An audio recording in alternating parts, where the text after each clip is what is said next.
Friends, welcome back to the pod, where we talk to the 50 most interesting people on Earth in 50 weeks. Today's guest has been performing since she was 10. She's viral on TikTok, Instagram, and everything else. She coined the term zombied, which I think is worse than getting ghosted. She's got pipes, punchlines, and a hell of a presence. She's a Gen Z pop artist, a digital personality, and a major voice for female empowerment. Mariel, can you please introduce yourself for anyone who may not know you? And I'm also realizing I should have asked you how you pronounce your name before we started. So how do you pronounce your name? Mariel. Mariel. Oh my God. That's what I thought it was, and then I choked. Mariel, can you please introduce yourself for anyone who may not know you? Hi, my name is Mariel Darling. I am a singer, songwriter, and content creator based in New York City, but Massachusetts, born and raised. And I'm really excited being here. Thank you for having me. Thank you for the brief intro. You'd be surprised, Mariel, where sometimes you just there's such a gambit where sometimes people give nice, good introductions like that. Other times I've been here for like 10 minutes. So I appreciate. Do be yapping though. No, hey, I'm not putting it past you. I'm just saying I appreciate the pithiness. So you started performing at 10. What was your first moment where you thought, yeah, like I'm into this? Well, that's actually incorrect. Ooh, perfect. Thank you, Conrad's research. So this is what my mom said to my preschool teachers. We had to, I guess there was some sort of intro where you had to speak to the parents before the student was actually enrolled. And they said, so say just a one-liner about your child. And my mom said that I was born with a song in my head, which also happens to be my Instagram bio, as corny as that is. So ever since I've been so little, I have loved to be in front of the camera, performing, singing. I love having an audience and expressing my creativity via that way. I would set up my piano, my Little Tykes yellow plastic piano that was probably 5 pounds, in front of my teddy bears and American Girl dolls and performed them every day. I would beg my mom to have company over so I could have someone to sing to. So my performance started really young to made up characters that then kind of turned into actual audiences. My first real performance was probably when I had a solo in my Dan Kane singing group summer choir as a child. I was probably 6 years old, but I would say my biggest performance that really jump-started my career was when I was 12 years old. I performed at Madison Square Garden for the New York Knicks halftime show. 12 years old, you sang at MSG at the halftime. Yeah. Wow. Were you nervous? With me, there's something so innately natural of being a performer since I have had this in me since such a young age that I don't really get stage fright. And I know that sounds really annoying, but I more so get happy anxiety of wanting to just do my best. And I'm definitely my toughest critic and also my largest cheerleader. So it's more so like, okay, are we prepared enough? Not am I going to do a good job, because I have a lot of confidence in my craft. Yeah, there's no need for nerves if you're prepared, Mhm. right? Yeah. Gosh, I love that. I'm just going to relate that to my experience. I played football in college and 1 year professionally, and I would always get super nervous before games. And I remember my strength coach one time came up to me and said, "Conrad, are you prepared?" And I said, "Yep." He said, "Then, well, you got nothing to worry about." And I was like, damn, that's so simple, but so real. Yeah. So okay, go ahead. Sorry. No, I think that in any avenue of life, being prepared is really important. I wouldn't call myself an organized person at all, but I am prepared for anything because it's the way that I was raised, as being so independent, that I need to cover all of my bases before I put myself forward into a situation. Okay, so you crushed MSG as a 12-year-old. Now you're on the map. Then what? That is kind of when my career started to snowball a little bit, and it's where I started to work on original music, not just cover music. So I started working with producers out of New York City, and I did a EP that I was commissioned to do by the National Education Association when I was like 13 years old, to do 4 songs to encourage young students to love to learn. And that's something that I'm still a really big proponent of, is education specifically for women of all ages. So that's definitely something that I've seen flow throughout my career, is education as well as music. So that was kind of my first EP that I worked on. Then I started writing my own music and working with songwriters, and I still was so young. I was not even a teenager yet. So through my preteens, I was learning how to grow up with music and also share my experience of growing up through music. And then obviously once my teens hit, I was really writing my own music, only with some tweaks from producers and co-writes here and there, and started to write music about my own experiences, not other stories that people were kind of sharing a narrative for. It was really just telling my own story and what I was going through. And obviously, love and relationships were a really large part of that, because I was a teenager and hey, I thought a boy was cute. So obviously, I'm going to write a song about it. Oh, MSG, I know you've worked with multiple people who have Grammys, you're in the scene. Yeah. What's one moment that's not MSG that you'd say is your like sliding glass door moment, the moment of inflection point where you're like, hey, as an adult, I think that I should do this music thing full time? That is a really difficult question, because I don't think that I have kind of broken through that glass ceiling yet. And I feel like I'm on the precipice of that, which is really exciting for me, because I don't know when that moment is going to happen. But every day I wake up hoping I'm getting closer and closer to that moment, which really keeps my drive and passion for this career. There have been so many opportunities from social media that have given me kind of that aha moment, because it's really important to celebrate those little wins too, because those are those little stepping stones that help you get closer to whatever that like big tunnel vision goal is. So there's been some times when my videos that I really felt so good about, that blow up and get 12 million views. I know that that sounds silly, but when it's something that you kind of pour your heart and soul into, especially if it's a music related video, then that's something that makes me feel like, okay, tomorrow I'm going to wake up and I'm going to build off of this and make something better. Or just when I write a really good song and somebody emails me saying like, hey, like, do you want to come into the studio? I love your work. Like, I would love to work with you.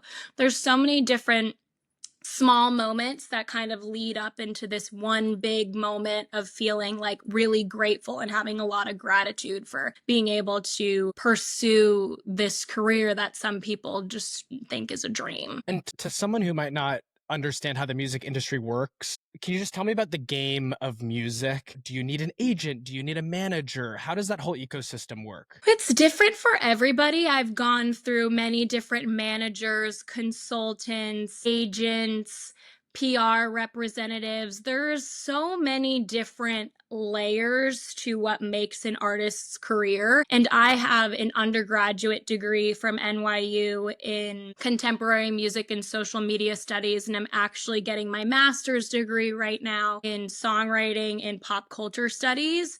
So I'm like currently in the classroom learning more things about the music business and the industry. And it's really kind of like Build-A-Bear workshop with an artist. It's like some people don't need a social media manager because they're really good at doing that on their own, and they already know what their niche is and know what their voice is and what their brand is. But some people need help with that. For me, I don't need a social media manager. I love doing it on my own. Like everything you see I post is fully off the dome. But I do need a producer because I am not a producer. I co-produce all of my tracks, but I need somebody to engineer my vocals. I also love co-writing, so I have some co-writers that I work with.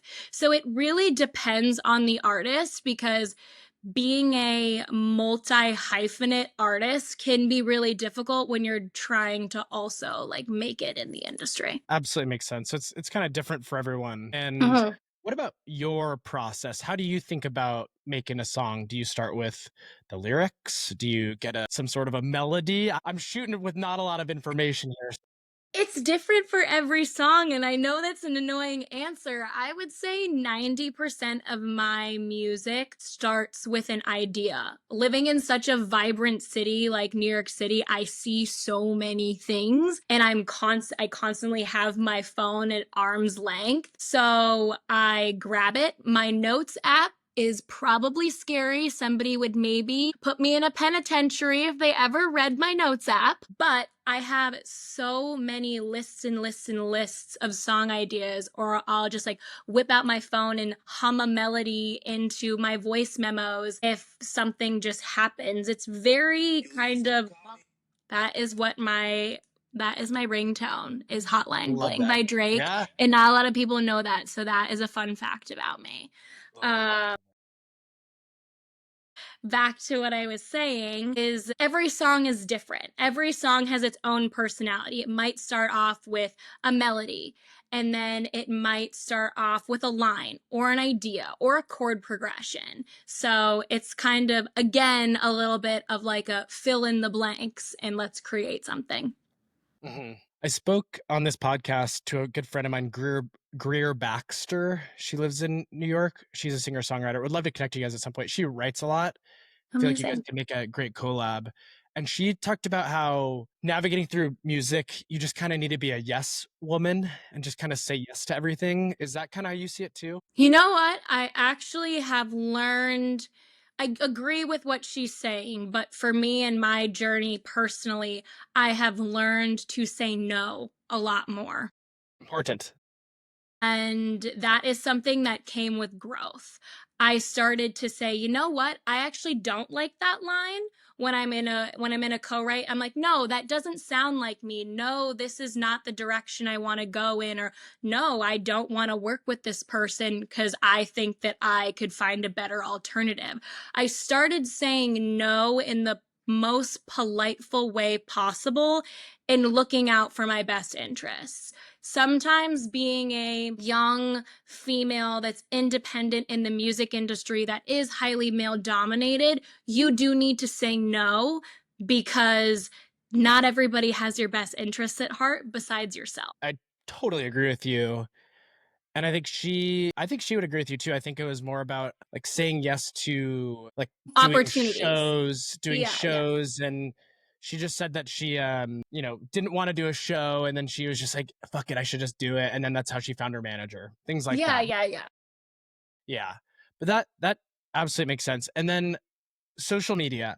So you crush it on social media. I follow you on TikTok and Instagram. You're doing great, very curated. How did that start? Did you, like everyone else, just start posting on TikTok when you were bored and then you kind of blew up? No, it's all very strategic. Ooh, I'm excited to hear. Yeah, this is all a part of the plan. Love it. And I started working with a manager when I was around probably 16 years old. The timeline is a little bit blurry. And TikTok wasn't even around.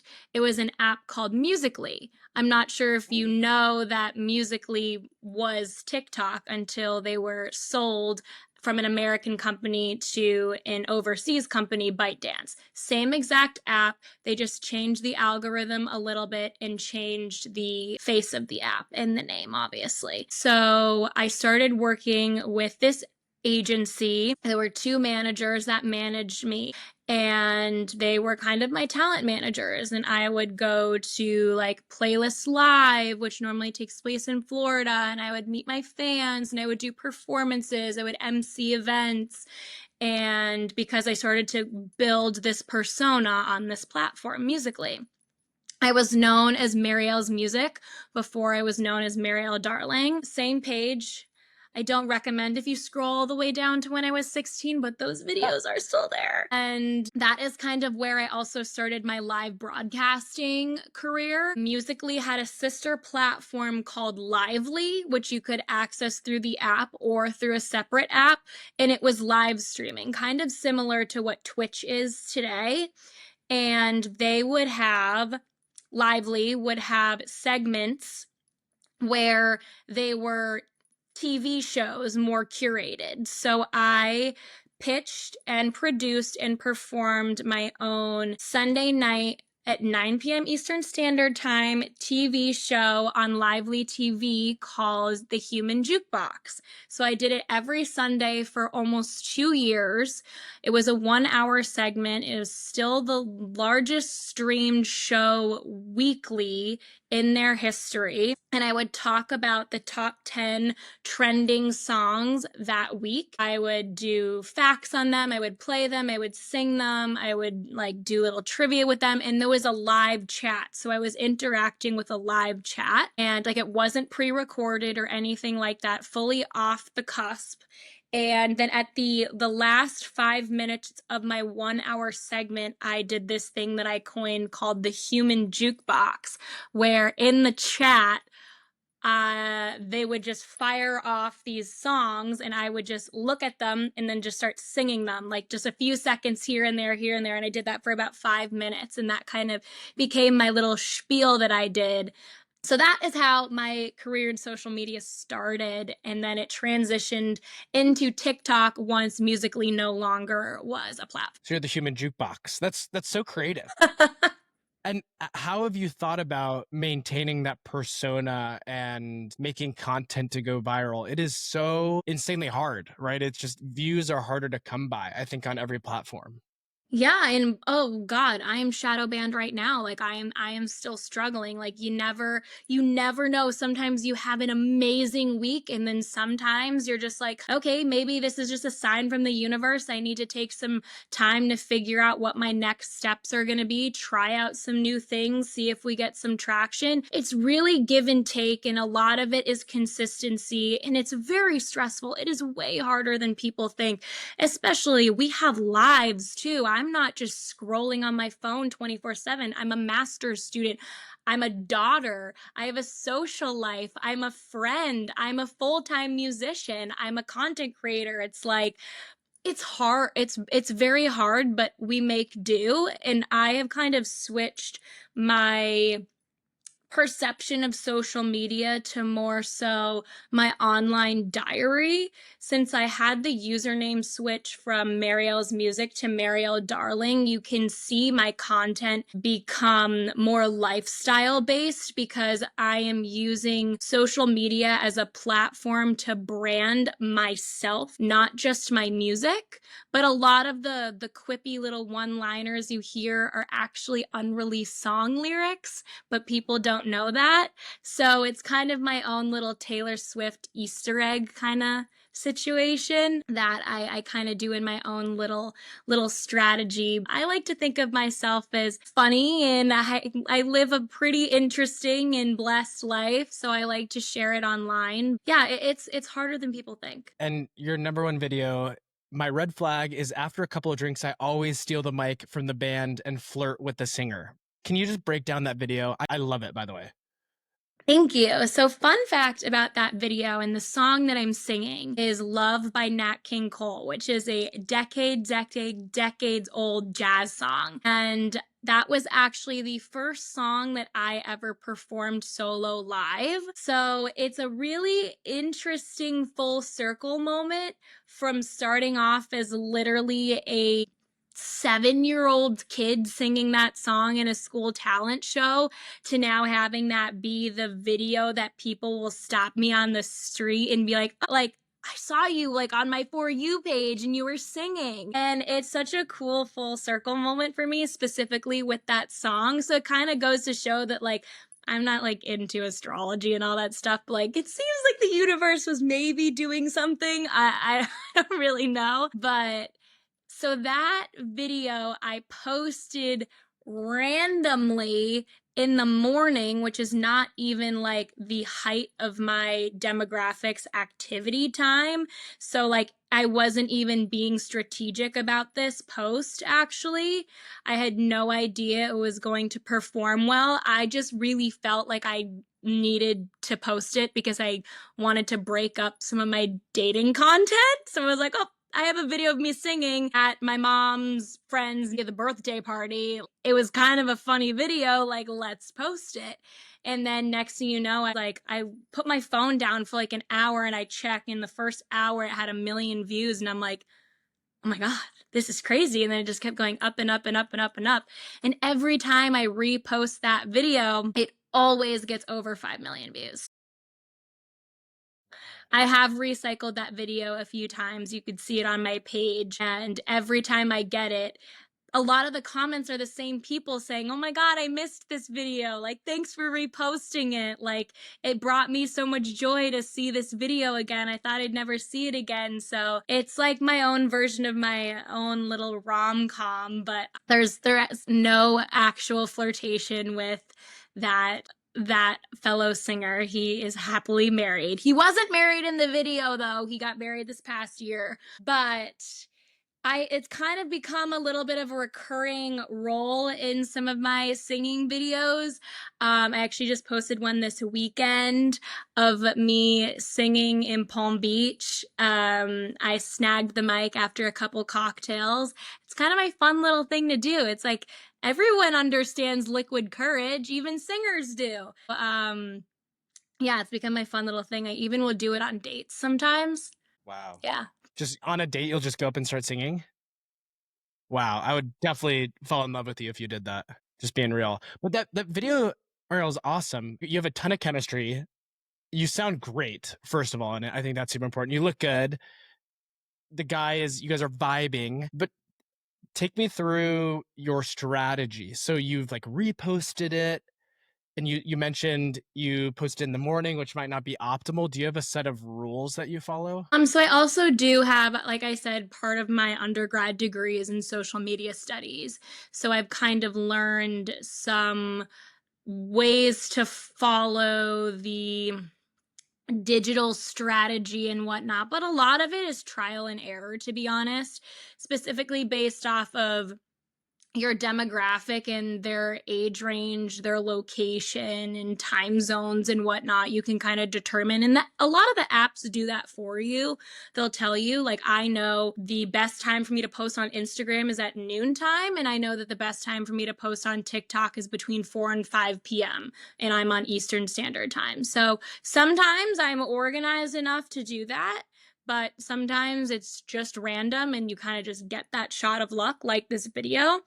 I have reposted the video a few times when I notice that I'm getting a new audience and it's something that I'm proud of and I want them to see again, because it's a video that is kind of relatable, even though I am singing and not everybody can sing. But most people have had a few cocktails and maybe sang karaoke, and it's a really cute video showing two strangers that randomly have chemistry, and there's something like endearing about our chemistry and our little musical flirtation that I think people are really drawn to. 100%. Everyone's thinking, oh, that could be us. Whatever us they're thinking about. And I just have to give one small plug. Palm Beach is my favorite city in the US. So I love that you were down there. Do you see my sunburn that I got? I do see your sunburn, but it will turn into a tan, right? My Polish descent might not allow that. There you go. How often do you go down to Palm Beach? Was that a thing you'd go down from Massachusetts? It was actually like my only second time to Palm Beach. I was down there for my manager slash aunt's mother's birthday. That sounds so lit. Did you go to Cucina? I didn't go to Cucina because nobody would go with me. We're going. I was with the older crowd. It's literally my favorite bar on planet Earth. You would love it. Oh my God. Okay, we're going. And maybe if there's a microphone, I'll steal it. But there is definitely a microphone and you will be on it all night with espresso martinis. Okay, continue on the social media thread. Zombied. I watched that video and I laughed. And that was actually before we knew each other.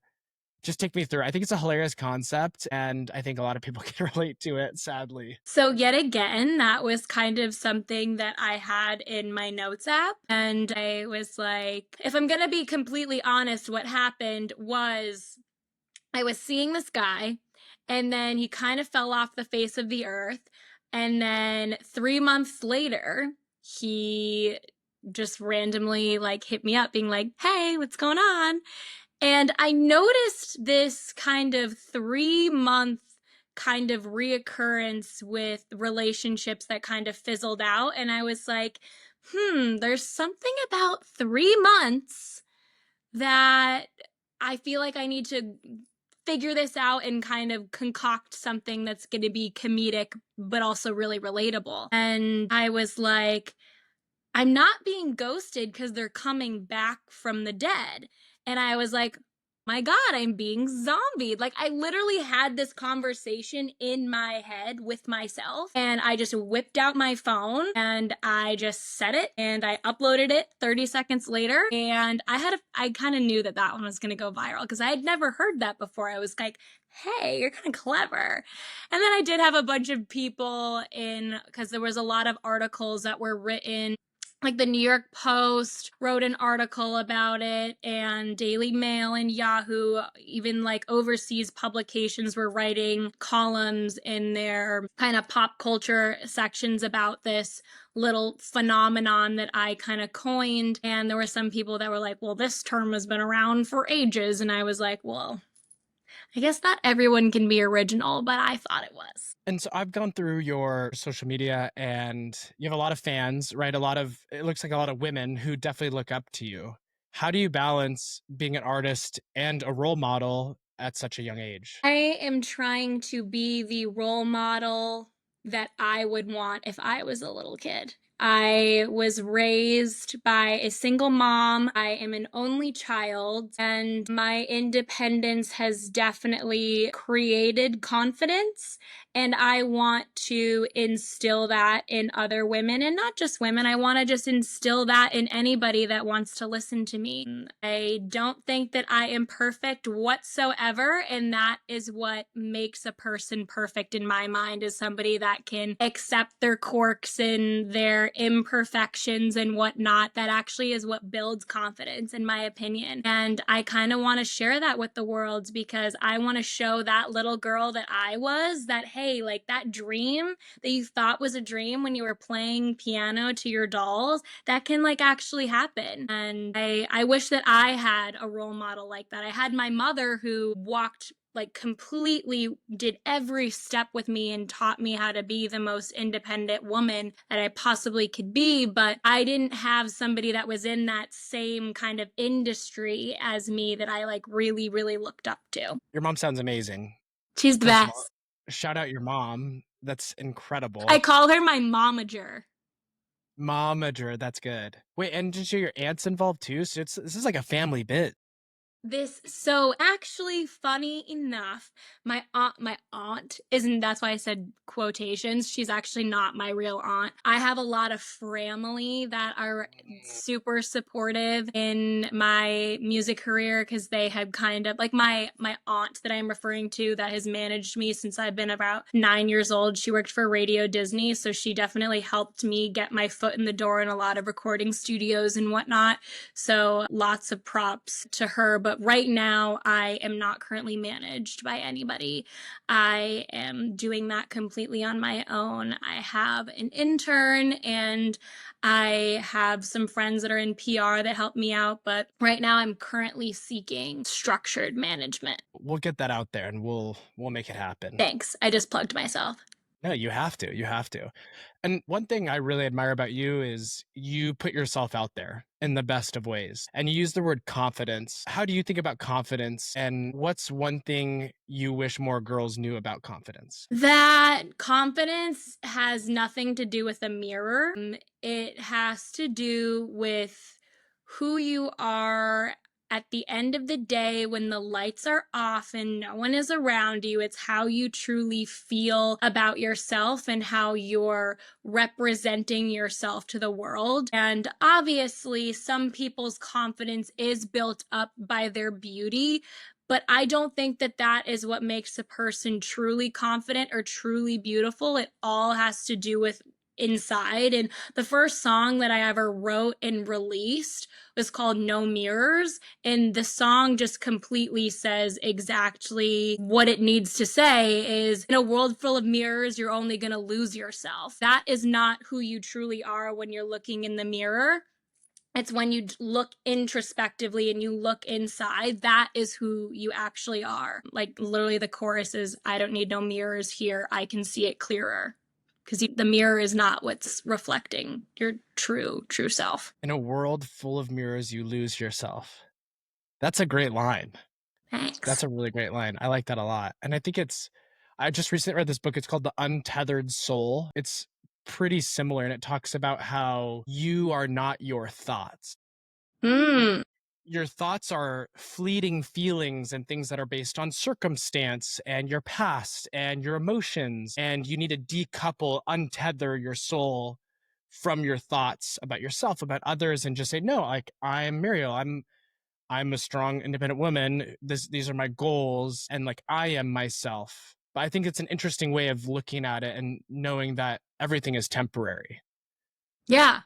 I think that's a great way to look at that, and I think that that's also a really great way to like look at anxiety as well, because it's something that everybody experiences, but it kind of, like you said, it ebbs and flows and it comes and goes.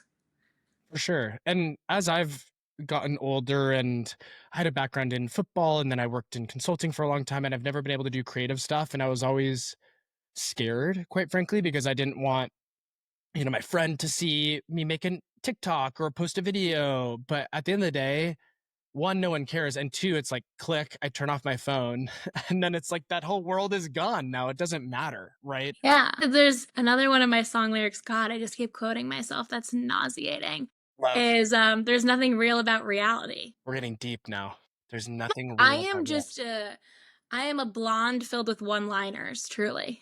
Yeah, there you go. I mean, I love that you're definitely in the right industry then. Definitely in the right biz. So speaking of not that, New York. I lived there for 2 years, was single there for 2 years. How's dating? It is it's a little bit of like a landmine a bit. I'm trying to think of how to like actually put this. I think that dating is really fun. I enjoy it a lot. I think that people need to look at it in a lighter way. In not I understand that specifically women, we do have a biological clock that we need to think of, if that is something that we're thinking of. But I think living in New York City or any big city that has a vibrant culture in your teens is so important. You can meet so many different types of people. I think dating yourself is such an important thing. I love taking myself out on solo dates. If someone doesn't want to take me on a date, guess what? I can do it myself. And I love sitting at a bar by myself, eating a burger and having a glass of wine. I love doing that. That's so much fun. I think dating does take a lot of confidence as well, and communication, two things I happen to be pretty good at, I think. And I've had quite good success. I've been single now for about a year and a half, and I've honestly enjoyed every moment of it. And I enjoy being in this city and dating and meeting new people. And because at the end of the day, if you go on a date and you never speak to that person again, that was just you practicing communication. And that's a great, that's a great thing to do. Number one, love the solo date. Right? I think So fun. there's so much confidence in that, to your point. It's like, no, I'm gonna get a martini and a burger. Speaking of, we need to go to American Bar next Okay, time I'm in New York. perfect. Just freaking love that place so much, and I just want to go back there. That's just a Amazing. We're quick going. sidebar. But I totally agree with you. There's so much power in saying, no, I'm gonna enjoy myself being single. And I think how I rationalize it is, as humans, we're always thinking the grass is always greener on the other side. When you're, single, you want to be in a relationship, but then certainly when you're in the wrong relationship, you want to be single. And it's twofold. One, if your goal is marriage, then being single, you're closer to the outcome of marriage than if you're in the wrong relationship. So true. And 2, you're single until you're not forever. My parents met and married in 6 months, and they're still married 40 years later. I believe that you can meet your soulmate and it just happens. And so I think it's important to be, no, I'm happy being single and I'm going to lean in. I fully agree. I know it's so cliche to say, but it's like, if you can't love yourself and can't be happy with your own company, then how can somebody else love you or love to be in your company? That's beautiful. And one other comment, I know I have zero authority on this subject, so I'm just going to caveat with this, but I spoke to an OBGYN actually on this podcast last week. She said she's consistently delivering babies to women in their 50s now. My mom had me at 45, so. That's amazing. And you seem just fine, Mariel. I am just fine. I love it. And so for someone who maybe just knows you through social media, what do you like when you're not on social media? What's the real you? Who's the real you? That's the I've grammatic definitely asked my friends this before, and I do kind of have to say there are 2 different Mariels. There's Mariel, and then there's Mariel Darling, and I kind of think of it as like my my Hannah Montana moment. Is I can switch on that performance persona and make a quippy TikTok, sing a killer song, be on a podcast and be able to hold a conversation. But then I also can put my hair up in a messy bun and not wear any makeup and in my sweatpants, just talking about whatever, watching the crappiest reality TV show. And I can just like decompress that like performative side of myself.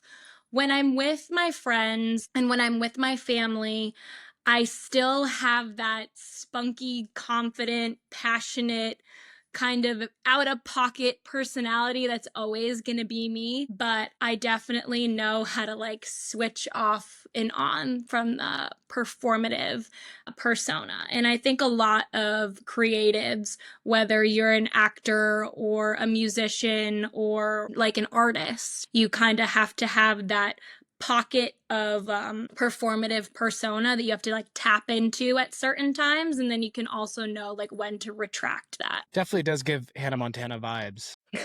I love it. Mariel Darling, where does that name come from?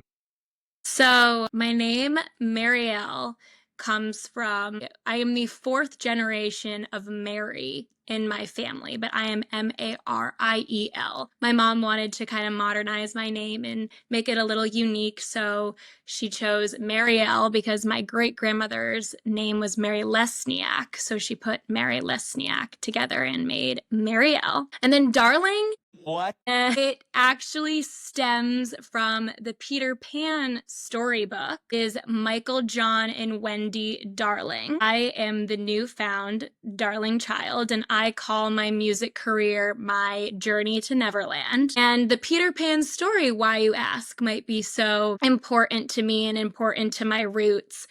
Is my family, when they immigrated over from Italy, started a company. My great-grandfather had no other trade ability besides driving, so he became a chauffeur after he came through Ellis Island for a wealthy family in New Jersey, and he was their chauffeur and was able to save enough money to purchase a jitney bus. And then he moved to Massachusetts, where he started his family and started his business. And he was able to create a fleet of buses. And today the company is called Peter Pan Bus Lines, that my family started almost over 100 years ago. And the name came to him because obviously Peter Pan is on a journey to Neverland, but he happened to have a son named Peter around the same time the storybook came out, and a daughter that had red curly hair that resembled the character Wendy. He would read this story to his children, and when he was looking for a name for his company, there were just so many stars aligning that he was like, this is the perfect name. And that storybook has such such a impact on my family's legacy and what I hope my future legacy to be. And in my new song, I talk about Peter Pan and New York being his Neverland, kind of in a quippy little lyrical way to talk about dating in New York City and how men have Peter Pan syndrome. So I'm constantly weaving in the narrative of Peter Pan into kind of all of the content and music that I make, and obviously like through my own name. Amazing. Peter Pan syndrome, real. And that's so cool. Your family immigrated and grinded and lived the American dream. Yeah, it's like my family has diesel fuel running through their blood, and I have a song in my head. And it's exciting that we both are on our own journeys to Neverland, whether it's through pathways on a highway or mine making my own path in the music industry. Gosh, I love that so much. And so before we sign off, anything else? This is your soapbox. Anything else you want to get out there for the people? I think if I can give one piece of advice is it's just keep going, because there's so many roadblocks that can come your way, but there's also so many amazing things on the horizon. It doesn't matter what field you're in. It's having that confidence to just keep going, and you never know what the next day is going to hold. Last night I was watching season 3 of The Bear, the TV show. And Carmi writes on the wall, just keep fucking going. And I read that and I thought, I'm ready to run through a brick wall right now. I love that. Yeah. Oh my gosh. Amazing. I love it. Well, thank you again for coming on. This has been 10 out of 10. Okay, we're going to move on to something fun now. So we're going to go to But I've been having fun the whole time. We're going to have more fun. So this is the speed round. So I'm going to give you just a short question, and then you're just going to give me a one-word answer as best you can. Okay. We'll start easy. Your favorite song of yours? Never Needed You. Adding that to my list to listen to. Dream collab. Dolly Parton. Most overused emoji in your DMs? That I'm using or someone's using towards me? Let's do both. I kind of interested now. This is so cringy to say. I get a lot of fire emojis. Yes, go off, Kings. I get a lot of fire emojis, and then I use the white heart emoji a lot. That's a good one. It's clean. Mm-hmm. What's the best DM you've ever received? I get some amazing, amazing DMs that are so like concocted. They're so strategic, and I love them. I had a video that went viral because a guy DM'd me a playlist, and it was called Smile, and each title of the song was a different word. So when you read it out loud, it was or when you read all the titles of the songs, it was a sentence, and it was, "Hey, you're pretty cute. Can I take you on a date?" Wow. It was pretty clever, and I genuinely really appreciated that. Did you go out with him? I posted the video on TikTok before I responded, and then he threatened to sue me. So no, what? Because it like went viral, and I didn't block out his name. I mean, it sounds like if I DM'd you that and then you posted it went viral, I would be proud of it personally. Like literally go off. That was an amazing game. And then is the year of the DM. It's the year of the DM. This is my hot take in dating.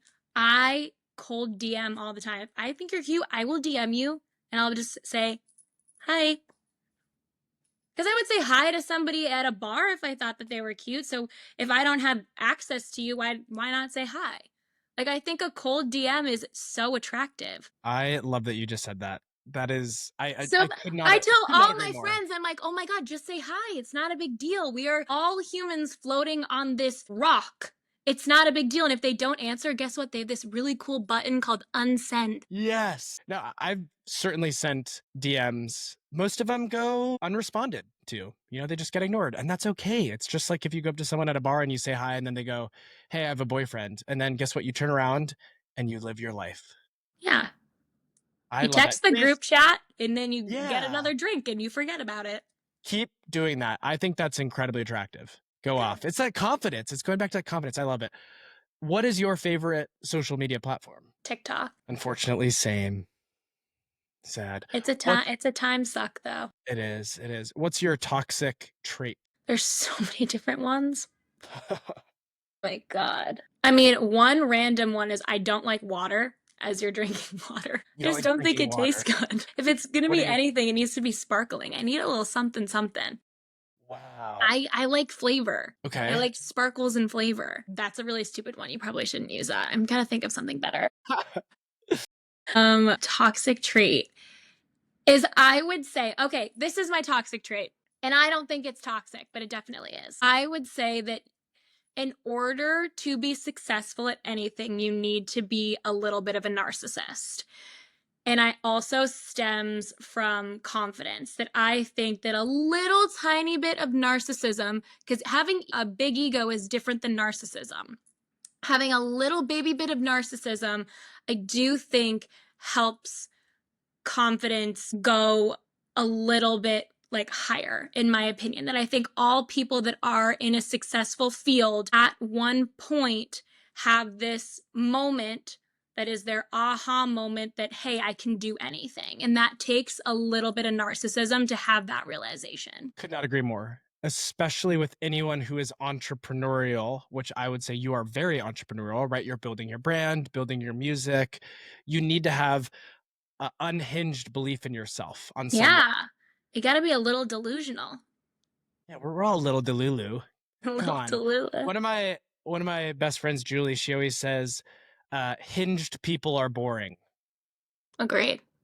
I think it's so real. It's like, would you rather date someone a little unhinged who's still respectful and kind, but just, it's more interesting. Yeah. Nobody wants to date a wet noodle. Writing that down. Song of the summer. We're coming in hot to the summer. What do we got? Like of mine? Hey, whatever you want. You can take this any way. Miley Cyrus's new album, your new album. I have a new song, hopefully coming out this summer it's currently called Kettle Corn. I'm not sure that it's going to be called Kettle Corn. That's kind of its joking title right now, but it's We'll blast it when we're in the Hamptons. What's a red flag in men, but to you it's a green flag? And we already touched on narcissism, so I guess if we can think of another one as I say that out loud. I actually think that there's a certain level and layer to love bombing that I think can actually be a good representation of how that person could actually be in a relationship and how they can communicate. Because I am very much so a wishful thinker. I am a believer. I am a little bit delusional because I believe that my dreams can come true. And I also want to be with somebody that is extremely passionate and driven and has that same mindset. And if they can put themselves into the future and kind of, I guess, love bomb their way into my life, then I kind of find that to be slightly endearing. There's nothing wrong with envisioning the future and maybe talking about the future a little too early. I think that that is kind of fun and endearing, like I said. Where am I going with this? I genuinely don't hate love bombing because I genuinely think it's kind of fun. Because, hey, it could actually lead to that, or it could just lead to another funny story and another TikTok I can make. That's what it all comes back to. I agree. I definitely am a love bomber on some level. For me, it's if I like you and I think you like me, let's go for it. Right? Let's see if things work. And why do we need to drag things out over 3 months when I'm not talking about crazy stuff, but let's figure it out in 1 month. Let's figure out if we like each other in 4 weeks. And then if we don't, great, let's move on. And it doesn't mean we need to fly each other to Hawaii on the second date, but it means we should, hey, if we think there's something here, let's spend some real quality time quickly and then we can decide. Yeah, I agree. Because nobody wants to waste their time. And I know some people are like, oh, like you love bombed me. I wasted my time. No, you just learned something new about yourself. And then you learned a new behavior in a new communication style that you should maybe be more wary of. I'm deep in thought now. This is good. This is good. What is your love language that you receive and your love language that you give? What? I can't even remember all of them. It's physical touch, quality time, acts of service, gift Yeah. giving. And then literally the number one that I need is words of affirmation. It's hilarious. I couldn't even remember it. The lights are too So, bright. yes, I like words of affirmation. And I would say I give acts of service. I love cooking for people. I love hosting. I love making any situation better or more worthwhile. Like, I'll give you the better stemmed wine glass. I will cook you whatever you're craving. Definitely cooking is a love language for me. Like, I love, love, love, love to do that for somebody. Well, thank you for your service. What's one word to describe your 2025? Oh, it was a part of my New Year's resolution. Like, I remember it. Expansion. Love it. Dream wedding location. So ever since I've been really little, the first time I visited the Hotel du Cap, Eden Rock in the south of France, I knew that I was going to get married there. But I spent some time in the coast of Italy last summer, and I'm 50% Italian, 50% Polish. So maybe having something that's more connected to my Italian roots would be really nice. But I'm also the biggest ski nerd ever, and I think a ski wedding would be so unbelievably cool. But it really depends on the dress. We have a lot of options there. The good news is We're getting married?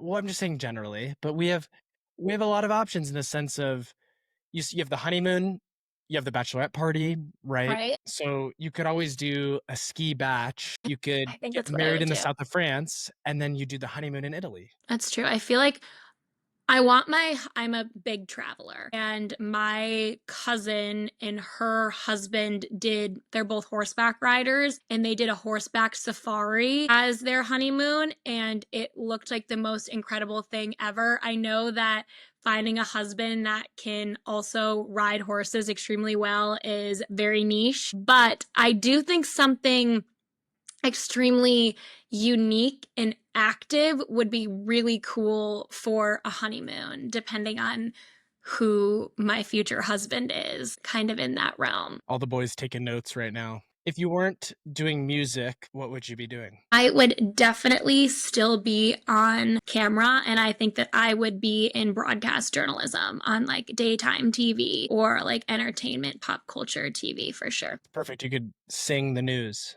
Exactly. Yeah, I like that. Last question. What's next for Mariel Darling?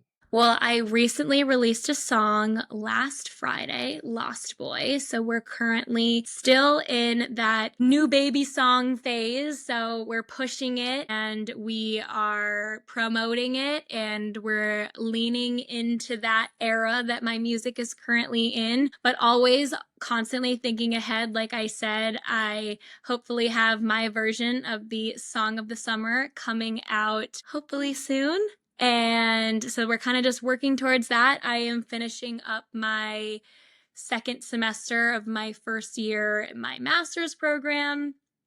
And I am looking forward to some travel and some fun this summer, as well as constantly still working. No rest for the wicked. I listened to Lost Boy before the pod, and it was 10 out of 10.